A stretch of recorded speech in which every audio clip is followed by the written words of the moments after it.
Hello and welcome back to this series on maths teaching for children who are 4 or 4 to 5 years old.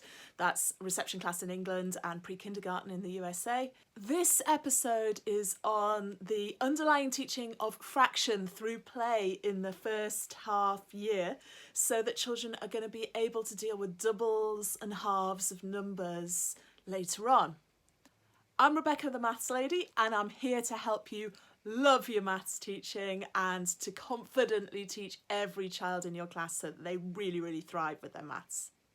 This episode sits here because we're going to go on to doubling and halving numbers in the second half of the year, and the kids who are going to really thrive with that are the kids who've got an image of what doubles and halves are.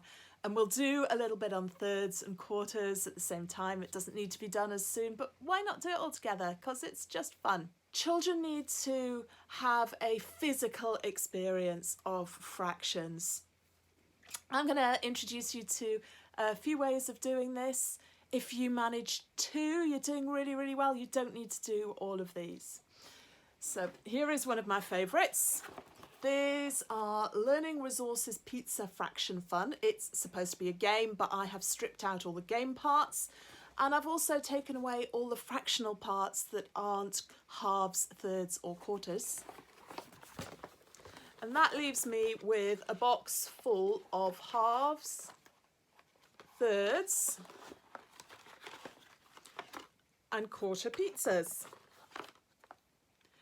And I just love these. They're really well made. They're beautifully cut so that when you put the fraction bits together, they fit perfectly and you really know if you've got a hole or not. I'm not paid by any company. The most I ever do is some companies send me samples for free, but I never give any endorsement based on money. But I love this. I've used it again and again at all stages, right through primary teaching. It's got other fractional parts in it, so it's going to go all the way through your school.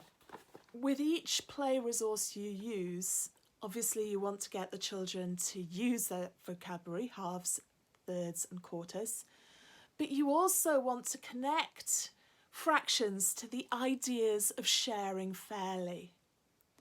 So can you intervene with their play and ask them to find a pizza that's shared fairly between 2 people, and one that's shared fairly between 3 people and 4 people, and so on, and get them to make those links between the fractional names and fractions being about sharing fairly. And then I'm sure it's not hard to guess that my second suggestion is that you just work with whatever's going on, really with situations where things need to be shared.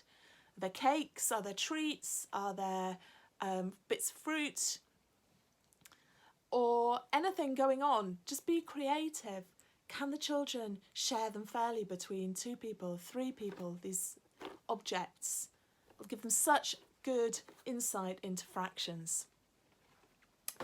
But I'm going to show you a few more of my favourite toys. There's another Learning Resources one. Came through the post with labels on, sorry I couldn't get them all off. This is Learning Resources magnetic apples. They are just gorgeous. Again, these can go in the home corner for a good play. Just open them up.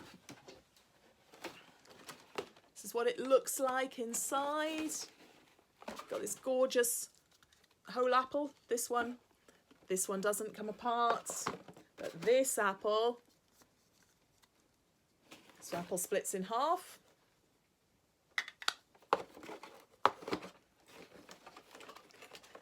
This yellow one, this is our thirds.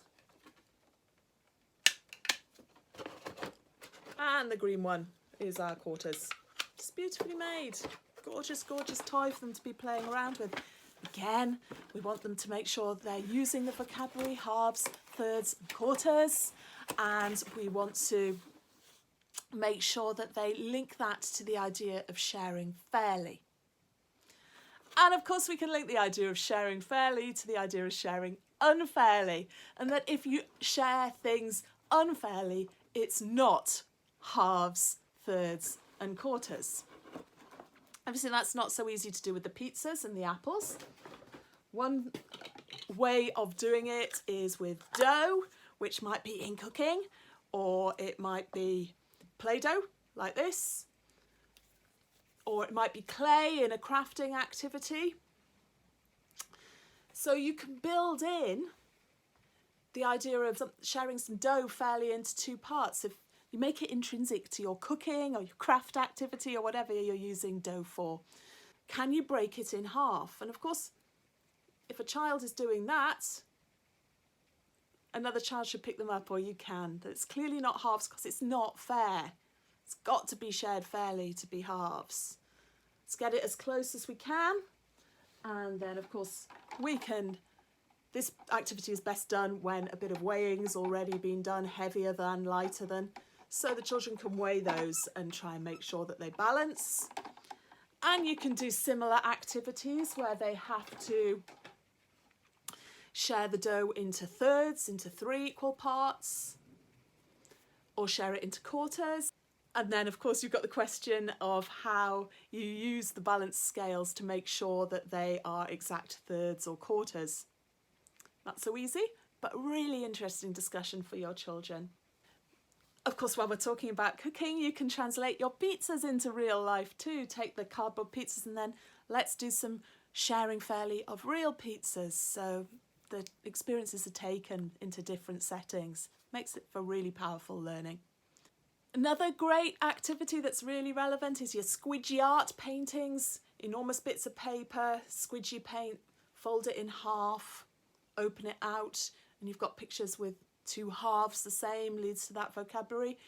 If you just do squidgy paint in 1/4 and then fold it down and fold it across, you can see the quarters. See, that one doesn't give you the thirds.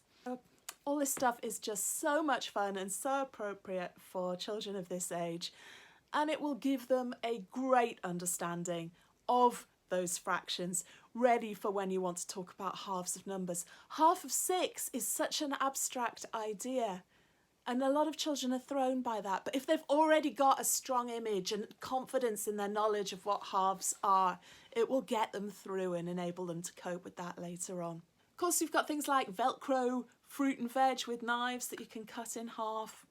All this stuff is relevant. Do whatever you want to do, but hopefully today has challenged you to think proactively about what you're going to do. Make sure you do something so that your kids have developed that vocabulary and that imagery in plenty of time. Lay secure foundations for their whole primary maths education. That's it for today. Really quick episode. That's been episode 6. Episode 7 is going to be on number in the 4th half term, and then we will cover the characteristics of objects, the shape, space, measure, position part of maths, and we'll come back in episode 9 and conclude with number in the final term. I'm Rebecca the Maths Lady. If you value this series, please share it with your friends. Please subscribe to the channel so you can find it again. I think there's a bell button you can push, and then it'll give you notifications. I'm publishing videos every Thursday at 3 o'clock British time. So please subscribe, like, comment, share. Thank you for watching. Have a great day. Bye for now.